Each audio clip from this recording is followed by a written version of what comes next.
Hi all, ಎಲ್ಲರೂ ಹೇಗಿದ್ದೀರಾ? Welcome back to my channel. ಇವತ್ತು ಏನು ಗೊತ್ತಾ, ಬಿಸಿ ಬಿಸಿ ಮಲ್ಲಿಗೆ ಇಡ್ಲಿ ಸಾಂಬಾರ್ ಜೊತೆ ಮತ್ತೆ ಫೇವ್ರೆಟ್ ಚಟ್ನಿ ಪುಡಿ ಜೊತೆ ಬನ್ನಿ ನೋಡೋಣ.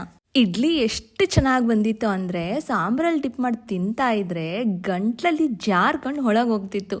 ಸೂಪರಾಗಿ ಬಂದಿತ್ತು. ಆಮೇಲೆ ಬಿಸಿ ಬಿಸಿ ಇಡ್ಲಿ ಮೇಲೆ ಚಟ್ನಿ ಪುಡಿ ಉದುರಿಸ್ಕೊಂಡು ಅದ್ರ ಮೇಲೆ ಸ್ವಲ್ಪ ತುಪ್ಪ ಹಾಕ್ಕೊಂಡು ತಿಂತಿದ್ರೆ ಅಲ್ಟಿಮೇಟ್ ಕಾಂಬಿನೇಷನ್. ಇಡ್ಲಿ ಮತ್ತು ದೋಸೆಗೆ ಅಳತೆನೇ ಇಂಪಾರ್ಟೆಂಟ್. ಅಳತೆ ಕರೆಕ್ಟಾಗಿದ್ದರೆ ನಾವು ಸೋಡಾ ಉಪಯೋಗಿಸೋದೇ ಬೇಕಾಗಿಲ್ಲ, ತುಂಬ ಚೆನ್ನಾಗಿ ಬರುತ್ತೆ. ಈಗ ಇಡ್ಲಿಗೆ ಏನು ಮೆಷರ್ಮೆಂಟ್ ಅಂದರೆ 4 ಭಾಗ ಅಕ್ಕಿಗೆ 1 ಭಾಗ ಉದ್ದಿನಬೇಳೆ. ನೀವು ಅಕ್ಕಿನ ಯಾವುದ್ರಲ್ಲಿ ಅಳಿತೀರೋ ಅದರಲ್ಲೇ ಉದ್ದಿನಬೇಳೆನೂ ಸಹ ಅಳ್ಕೋಬೇಕು. ನಾನಿವಾಗ ಈ ಲೋಟದಲ್ಲಿ ಅಳತೆ ಮಾಡ್ಕೋತಾ ಇದ್ದೀನಿ. ನಾನು 4 ಲೋಟ ಅಕ್ಕಿನ ತಗೋತಾ ಇದ್ದೀನಿ. ಸೊ 4ಕ್ಕೆ 1 ಭಾಗ ಉದ್ದಿನಬೇಳೆ ಮತ್ತು 1 ಭಾಗ ಅಂದರೆ 1 ಲೋಟ ಉದ್ದಿನಬೇಳೆನ ತಗೋತಾ ಇದ್ದೀನಿ.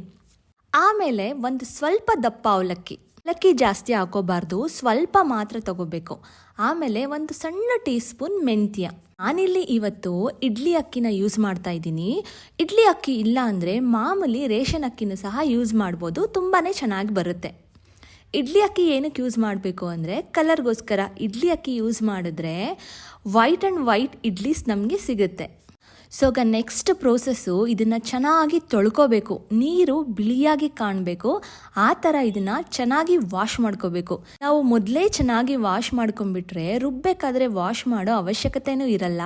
ಆಮೇಲೆ ನಾವು ರುಬ್ಬೇಕಾದ್ರೆ ವಾಶ್ ಮಾಡೋದಕ್ಕೂ ಆಗಲ್ಲ, ಯಾಕಂದರೆ ಅವಲಕ್ಕಿನೂ ಸೇರಿಸಿ ನೆನೆಸಿರೋದ್ರಿಂದ ಅವಲಕ್ಕಿನ ವಾಶ್ ಮಾಡೋಕ್ಕೋದ್ರೆ ಅದು ಪುಡಿ ಪುಡಿಯಾಗಿ ನೀರಲ್ಲೇ ಹೋಗ್ಬಿಡುತ್ತೆ. ಅದಕ್ಕೆ ಮೊದಲೇ ಒಂದು 3-4 ಸರಿ ಚೆನ್ನಾಗಿ ವಾಶ್ ಮಾಡಿಕೊಂಡು ನೀರು ತಿಳಿಯಾಗಿ ಕಾಣಬೇಕು, ಆ ಥರ ವಾಶ್ ಮಾಡಿಕೊಂಡು ಒಳ್ಳೆ ನೀರಲ್ಲಿ ಇದನ್ನ ಒಂದು 6-7 ಗಂಟೆಗಳ ಕಾಲ ನೆನೆಸ್ಕೋಬೇಕು. ಈಗ ನಾನು ಇದನ್ನ ಒಳ್ಳೆ ನೀರಲ್ಲಿ ನೆನೆಸ್ಕೊಂಡಿದ್ದೀನಿ. ಒಂದು 6-7 ಗಂಟೆಗಳ ಕಾಲ ನೆನೆಯೋದಕ್ಕೆ ಬಿಟ್ಬಿಡ್ತೀನಿ. ಆಫ್ಟರ್ 7 ಅವರ್ಸ್ ಅಕ್ಕಿನ ಒಂದು ಮಿಕ್ಸಿ ಜಾರಿಗೆ ಹಾಕೊಂಡು ತುಂಬ ಫೈನಾಗಿ ಇದನ್ನ ರುಬ್ಕೋಬೇಕು.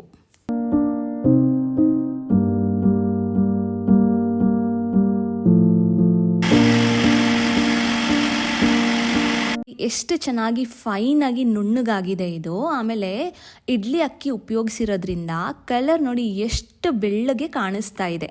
ಸೊ ಇದನ್ನ ಎಲ್ಲ ರುಬ್ಕೊಂಡು ಆದಮೇಲೆ ಸ್ವಲ್ಪ ನೀರು ಮಿಕ್ಸಿಗೆ ಸೇರಿಸ್ಕೊಂಡು ಅದರಲ್ಲಿರೋದೆಲ್ಲ ಬರೋ ಥರ ಅದೇ ನೀರನ್ನ ನಾನು ಇದಕ್ಕೆ ಹಾಕೋತಾ ಇದ್ದೀನಿ. ಸೊ ಈಗ ನಾನು ಇಡ್ಲಿ ಬ್ಯಾಟರ್ಗೆ ಬೇಕಾಗಿರೋ ರುಚಿಗೆ ತಕ್ಕಷ್ಟು ಉಪ್ಪನ್ನ ಹಾಕ್ಕೊಂಡು ಇದನ್ನು ಕೈಯಲ್ಲಿ ಚೆನ್ನಾಗಿ ಮಿಕ್ಸ್ ಮಾಡ್ಕೋತಾ ಇದ್ದೀನಿ. ಸೊ ಕೈಗೆ ಮಿಕ್ಸ್ ಮಾಡಿದ್ರೆ ನಮಗೆ ನಾಳೆ ಬೆಳಿಗ್ಗೆ ಇದು ಚೆನ್ನಾಗಿ ಉಳಿ ಬಂದಿರುತ್ತೆ, ಚೆನ್ನಾಗಿ ಫರ್ಮೆಂಟೆಡ್ ಆಗಿರುತ್ತೆ. ನಾವು ಇಡ್ಲಿ ಮತ್ತು ದೋಸೆ ಬ್ಯಾಟರ್ನ ಯಾವಾಗ್ಲೂ ಕೈಯಲ್ಲೇ ಚೆನ್ನಾಗಿ ಮಿಕ್ಸ್ ಮಾಡ್ಕೋಬೇಕು. ಸೊ ಕೈಯಲ್ಲೇ ಚೆನ್ನಾಗಿ ಮಿಕ್ಸ್ ಮಾಡ್ಕೊಳ್ಳೋದ್ರಿಂದ ಅದು ಚೆನ್ನಾಗಿ ಹುಳಿ ಬರುತ್ತೆ.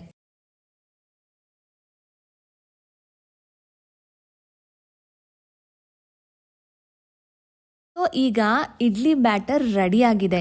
ಇದನ್ನು ಓವರ್ನೈಟ್ ಫರ್ಮೆಂಟ್ ಆಗೋಕ್ಕೆ ಬಿಡ್ತೀನಿ. ಈಗ ಸಮಯ ರಾತ್ರಿ 10 ಗಂಟೆ ಆಗಿದೆ. ನಾಳೆ ಮಸಾಲ ವಡೆನೂ ಮಾಡಬೇಕು. ಅದಕ್ಕೋಸ್ಕರ ನಾನು ಒಂದು 1/4 kg ಆಗೋಷ್ಟು ಕಡಲೆಬೇಳೆನ ನೆನೆಯೋಕ್ಕೆ ಹಾಕ್ತಾ ಇದ್ದೀನಿ. ಈಗ ನೋಡಿ ಸಮಯ ಬೆಳಗ್ಗೆ 5:15 ಆಗಿದೆ. ಈ ಥರ ಇದೆ ಕಿಚನ್ನಲ್ಲಿ. ಇಡ್ಲಿ ಬ್ಯಾಟರ್ ರೆಡಿ ಇದೆ, ಅದೇನಿನ್ನ ಇಟ್ಕೊಳ್ಳೋದಷ್ಟೇ. ಮೊದಲಿಗೆ ನಾನು ಸಾಂಬಾರನ್ನ ರೆಡಿ ಮಾಡ್ಕೊಬಿಡ್ತೀನಿ. ಇಡ್ಲಿ ಬ್ಯಾಟರ್ ಎಷ್ಟು ಚೆನ್ನಾಗಿ ಉಬ್ಬಿ ಬಂದಿದೆ ಮತ್ತು ಕಲರ್ ನೋಡಿ, ಇಡ್ಲಿ ಅಕ್ಕಿ ಉಪಯೋಗಿಸಿರೋದ್ರಿಂದ ಕಲರು ವೈಟಾಗಿ ತುಂಬ ಚೆನ್ನಾಗಿ ಕಾಣಿಸ್ತಾ ಇದೆ. ಈಗ ನೋಡಿ ಸಾಂಬಾರು ಮಾಡೋದಕ್ಕೆ ಒಂದು ಸಣ್ಣ ಕಪ್ಪಲ್ಲಿ ತೊಗರಿಬೇಳೆ ಮತ್ತು ಸೇಮ್ ಕಪ್ಪಲ್ಲಿ ಹೆಸರುಬೇಳೆ, ಹುರಿದಿಟ್ಕೊಂಡಿರೋ ಹೆಸರುಬೇಳೆನ ತಗೊಂಡಿದ್ದೀನಿ. ಮತ್ತು ನೀರು ಹಾಕ್ಕೊಂಡು ಆಮೇಲೆ ಚೆನ್ನಾಗಿ ತೊಳೆದು ಹಚ್ಚಿಟ್ಕೊಂಡಿರೋ ನುಗ್ಗೆಕಾಯಿನೂ ಸಹ ಇದಕ್ಕೆ ಹಾಕ್ಕೊಂಡು ಒಂದು 2-3 ವಿಷಲ್ ಬರೋ ಥರ ಕೂಗಿಸ್ಕೋಬೇಕು.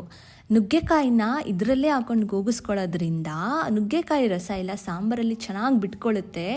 ಸಾಂಬಾರು ತುಂಬ ಟೇಸ್ಟಿಯಾಗಿ ಬರುತ್ತೆ.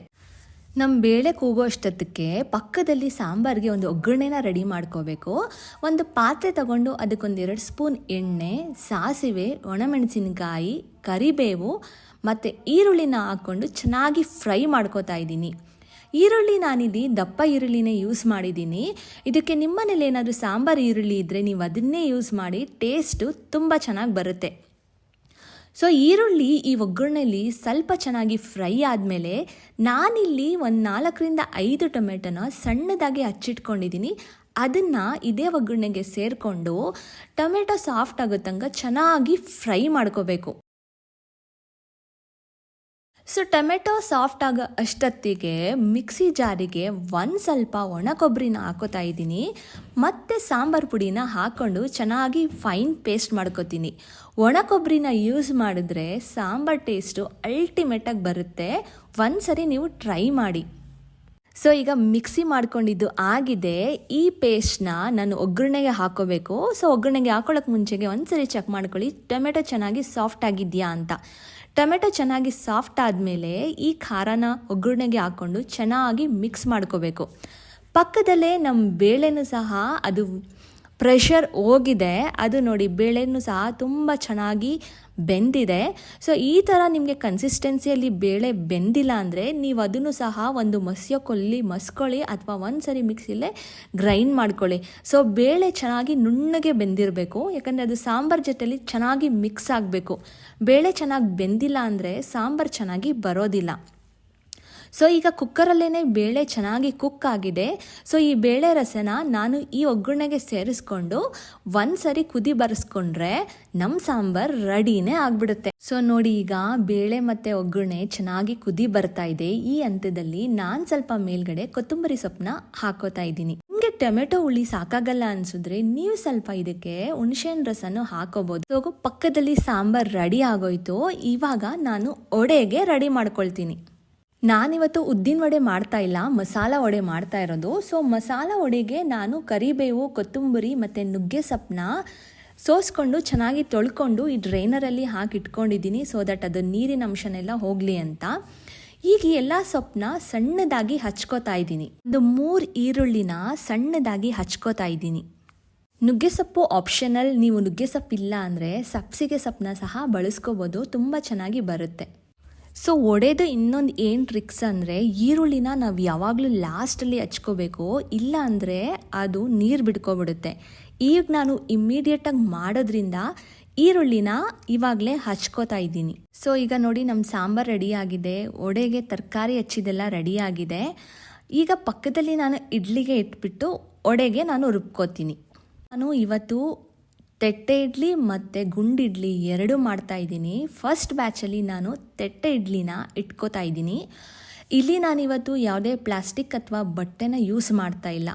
ನಾವೇನಾದರೂ ಪ್ಲಾಸ್ಟಿಕ್ ಪೇಪರ್ ಮೇಲೆ ಹಾಕ್ಕೊಂಡು ಇದನ್ನು ಇಟ್ಕೊಂಡ್ರೆ ಫೈನ್ ಫಿನಿಶಿಂಗ್ ಬರುತ್ತೆ, ಬಟ್ ಅದು ಆರೋಗ್ಯಕ್ಕೆ ಒಳ್ಳೆಯದಲ್ಲ. ಸೊ ಅದಕ್ಕೆ ನಾನು ಪ್ಲಾಸ್ಟಿಕ್ನ ಏನು ಯೂಸ್ ಮಾಡ್ತಾ ಇಲ್ಲ, ಮತ್ತು ಹಾಗೇನು ಬಟ್ಟೆ ಸಹ ಯೂಸ್ ಮಾಡ್ತಾ ಇಲ್ಲ. ಡೈರೆಕ್ಟಾಗಿ ಇಡ್ಲಿ ಪ್ಲೇಟ್ಸ್ಗೆ ಸ್ವಲ್ಪ ಗ್ರೀಸ್ ಹಚ್ಕೊಂಡು 2 ಸೌಟ್ ಇಡ್ಲಿ ಹಿಟ್ಟನ್ನ ಹಾಕೋತಾ ಇದ್ದೀನಿ. ಈ ಪ್ಲೇಟ್ಸ್ ಸ್ವಲ್ಪ ದೊಡ್ಡದಾಗಿದೆ, ಅದಕ್ಕೆ ನಾನು 2 ಸೌಟ್ನ ಹಾಕೋತಾ ಇದ್ದೀನಿ. ಪ್ಲೇಟ್ಸ್ ಏನಾದರೂ ಚಿಕ್ಕದಾಗಿದ್ದರೆ 1 ಸೌಟ್ ಇಡ್ಲಿ ಹಿಟ್ಟು ಸಾಕಾಗುತ್ತೆ. ಸೊ ಎಲ್ಲ ಪ್ಲೇಟ್ಸಿಗೂ ಹಿಟ್ಟನ್ನ ಹಾಕೊಂಡಿದ್ದಾಯಿತು. ಇವಾಗ ಇದನ್ನು ಒಂದು ಕುಕ್ಕರಲ್ಲಿ ಸ್ಟೀಮ್ ಮಾಡ್ಕೊಂಡ್ಬಿಟ್ರೆ ನಮ್ಮ ತೆಟ್ಟೆ ಇಡ್ಲಿ ರೆಡಿನೇ ಆಗಿಬಿಡುತ್ತೆ. 10-15 ನಿಮಿಷ ಬೇಯಿಸ್ಕೊಂಡ್ರೆ ಸಾಕು, ಕರೆಕ್ಟಾಗಿ ಇದು ಕುಕ್ ಆಗಿರುತ್ತೆ. ನೆಕ್ಸ್ಟ್ ಪಕ್ಕದಲ್ಲಿ ಒಡೆಗೆ ರೆಡಿ ಮಾಡ್ಕೊಳ್ಳೋದಕ್ಕೆ ಕಡಲೆಬೇಳೆನ ಒಂದು ಡ್ರೈನರಲ್ಲಿ ಹಾಕಿ ಅದರಲ್ಲಿರೋ ಎಲ್ಲ ನೀರನ್ನು ತಕ್ಕೊಂಡಿದ್ದೀನಿ. ಈಗ ನೋಡಿ ಒಡೆಗೆ ರುಬ್ಕೊಳ್ಳೋದಕ್ಕೆ ಒಂದು ಸ್ವಲ್ಪ ಚಕ್ಕೆ, ಒಂದು 3-4 ಲವಂಗ, ಒಂದು ಸ್ವಲ್ಪ ಬೆಳ್ಳುಳ್ಳಿ, ಒಂದು ಸ್ವಲ್ಪ ಶುಂಠಿನ ಮಿಕ್ಸಿಗೆ ಹಾಕೋತಾ ಇದ್ದೀನಿ. ಸೊ ಇದೇ ಮಿಕ್ಸಿಗೆ ಒಂದು 5-6 ಹಸಿಮೆಣಸಿನ್ಕಾಯಿ ಪ್ಲಸ್ ಕಡಲೆಬೇಳೆನ ಹಾಕ್ಕೊಂಡು ಗ್ರೈಂಡ್ ಮಾಡ್ಕೋಬೇಕು. ಫೈನಲಿ ನಮ್ಮ ಕರೆಂಟ್ ಕೈ ಕೊಟ್ಟೇ ಬಿಡುತ್ತೆ. ಇನ್ನು ಒಡೆ ಆದಂಗೆ ಕಾಣಿಸ್ತಾ ಇದೆ. ಸೊ ಒಡೆ ವಿಷಯನ ನಾನು ಅಲ್ಲಿಗೆ ಪಾಸ್ ಮಾಡಿ get back to my idlis. ಈಗ 10-15 ನಿಮಿಷ ಆಗಿದೆ, ಇಡ್ಲಿ ಚೆನ್ನಾಗಿ ಕುಕ್ ಆಗಿರುತ್ತೆ. ಸೊ ನಾನೀಗ ಸ್ಟವ್ನ ಆಫ್ ಮಾಡಿಕೊಂಡು ಇಡ್ಲಿನ ತಕ್ಕೋತೀನಿ. ಕಲರ್ ನೋಡಿ ಎಷ್ಟು ಚೆನ್ನಾಗಿ ಬಂದಿದೆ, ಎಷ್ಟು ಬಿಳಿಯಾಗಿ ಬಂದಿದೆ. ಇದಕ್ಕೆ ಇಡ್ಲಿ ಅಕ್ಕಿ ಯೂಸ್ ಮಾಡಿದ್ರೆ ಈ ಥರ ಕಲರ್ ಬರುತ್ತೆ ನೋಡಿ. ಇದಕ್ಕೆ ಯಾವುದೇ ರೀತಿಯ ಸೋಡಾ ಯೂಸ್ ಮಾಡಿಲ್ಲ, ಆದರೂ ನೋಡಿ ಕಲರ್ ಎಷ್ಟು ಚೆನ್ನಾಗಿದೆ ಮತ್ತು ಅಷ್ಟೇ ಸಾಫ್ಟಾಗಿದೆ. ಇಡ್ಲಿ ಬಳುಕ್ತಾ ಇದೆ. ಯಾವುದೇ ರೀತಿಯ ಪ್ಲಾಸ್ಟಿಕ್ ಅಥವಾ ಬಟ್ಟೆನ ಉಪಯೋಗಿಸಿಲ್ಲ, ಹಾಗಾಗಿ ಫಿನಿಶಿಂಗ್ ನೋಡಿ ಸ್ವಲ್ಪ ಈ ಥರ ಆಗಿದೆ, ಬಟ್ ಟೇಸ್ಟ್ ಮಾತ್ರ ಅಲ್ಟಿಮೇಟ್ ಆಗಿತ್ತು ನೋಡಿ. ಸಾಂಬಾರು ಅಷ್ಟೇ ತುಂಬ ಟೇಸ್ಟಿಯಾಗಿ ಬಂದಿತ್ತು. ಬಿಸಿ ಬಿಸಿ ಇಡ್ಲಿ ಸಾಂಬಾರ್ ಜೊತೆ ಆಹಾ. ನೆಕ್ಸ್ಟ್ ಟೇಸ್ಟ್ ಬಿಸಿ ಬಿಸಿ ತಟ್ಟೆ ಇಡ್ಲಿ ಮೇಲೆ ಚಟ್ನಿ ಪುಡಿನ ಉದುರಿಸ್ಕೊಂಡು ತುಪ್ಪ ಹಾಕೊಂಡು ತಿಂತಾ ಇದ್ರೆ ಅಲ್ಟಿಮೇಟ್ ಕಾಂಬಿನೇಷನ್. ಡೆಫಿನೆಟಾಗಿ ಒಂದ್ಸರಿ ನೀವು ಟ್ರೈ ಮಾಡಲೇಬೇಕು. ನೆಕ್ಸ್ಟು ಗುಂಡಿಡ್ಲಿನ ಹಾಕೋತಾ ಇದ್ದೀನಿ. ಇದಕ್ಕೂ ಅಷ್ಟೇ ಇಡ್ಲಿ ಪಾತ್ರೆಗೆ ಸ್ವಲ್ಪ ಗ್ರೀಸ್ ಮಾಡಿಕೊಂಡು ಇಡ್ಲಿ ಹಿಟ್ಟನ್ನ ಹಾಕ್ಕೊಂಡು 15 ನಿಮಿಷ ಬೇಯಿಸ್ಕೊಂಡ್ಬಿಟ್ರೆ ಗುಂಡಿಡ್ಲಿನೂ ರೆಡಿನೇ ಆಗಿಬಿಡುತ್ತೆ. ಫೈನಲ್ ಆಗಿ 9 ಗಂಟೆಗೆ ಕರೆಂಟು ಸಹ ಬಂತು. ವಡೆ ಪ್ರೋಸೆಸ್ ಕಂಟಿನ್ಯೂ ಆಯಿತು. ಸೊ ಮಿಕ್ಸಿಗೆ ಹಾಕಿಟ್ಟಿದ್ದು ಎಲ್ಲ ಮಸಾಲ ಜೊತೆ ಈ ಕಡಲೆಬೇಳೆನ ಹಾಕ್ಕೊಂಡು ನಾನು ಫೈನಾಗಿ ರುಬ್ಕೋತಾ ಇದ್ದೀನಿ. ಸೊ ರುಬ್ಕೋಬೇಕಾದ್ರೆ ಯಾವುದೇ ಥರ ನೀರನ್ನ ಯೂಸ್ ಮಾಡಬೇಡಿ, ಆವಾಗ ವಡೆ ತುಂಬ ಚೆನ್ನಾಗಿ ಬರುತ್ತೆ.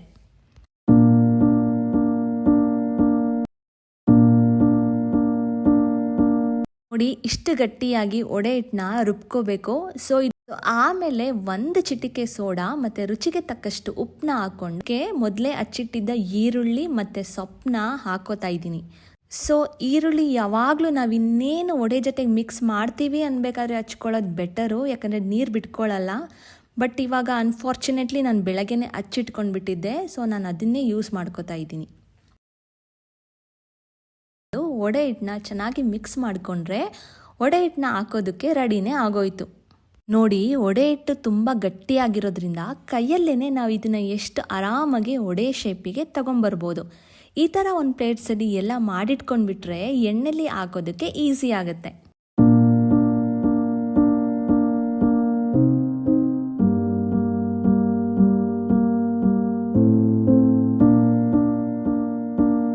ಈಗ ಪಕ್ಕದಲ್ಲಿ ಎಣ್ಣೆನೂ ಸಹ ಚೆನ್ನಾಗಿ ಕಾದಿದೆ. ನಂದು ಫಸ್ಟ್ ಬ್ಯಾಚ್ ವಡೆನ ನಾನು ಎಣ್ಣೆಗೆ ಹಾಕ್ತಾ ಇದ್ದೀನಿ. ಸೊ ಈಗ ವಡೆ ಚೆನ್ನಾಗಿ ಕುಕ್ ಆಗಿದೆ. ವಡೆನೂ ಅಷ್ಟೇ ತುಂಬ ಚೆನ್ನಾಗಿ ಬಂದಿತ್ತು, ಕ್ರಿಸ್ಪಿ ಆಗಿತ್ತು. ಬ್ರೇಕ್ಫಾಸ್ಟ್ ಬದಲಾಗಿ 10 ಗಂಟೆ ಕಾಫಿ ಟೈಮ್ ಥರ ಆಗೋಯ್ತು. ಸಖತ್ ಟೇಸ್ಟಾಗಿ ಬಂದಿತ್ತು. ನೀವೊಂದ್ಸರಿ ಡೆಫಿನೆಟಾಗಿ ಟ್ರೈ ಮಾಡಿ. ಇಡ್ಲಿ ವಡೆ ಅಂದರೆ ಸೌತ್ ಇಂಡಿಯನ್ಸ್ಗೆ ಎಲ್ಲಿಲ್ದಿದ್ದ ಪ್ರೀತಿ. ಸೊ ಇದು ನಮಗೆ ಬೇಜಾರು ಆಗೋದೇ ಇಲ್ಲ. ಮಲ್ಲಿಗೆ ಇಡ್ಲಿ ಮನೇಲೇ ಮಾಡಿಕೊಂಡ್ರೆ ಅದ್ರ ಖುಷಿ ಇನ್ನೂ ದುಪ್ಪಟ್ಟಾಗುತ್ತೆ.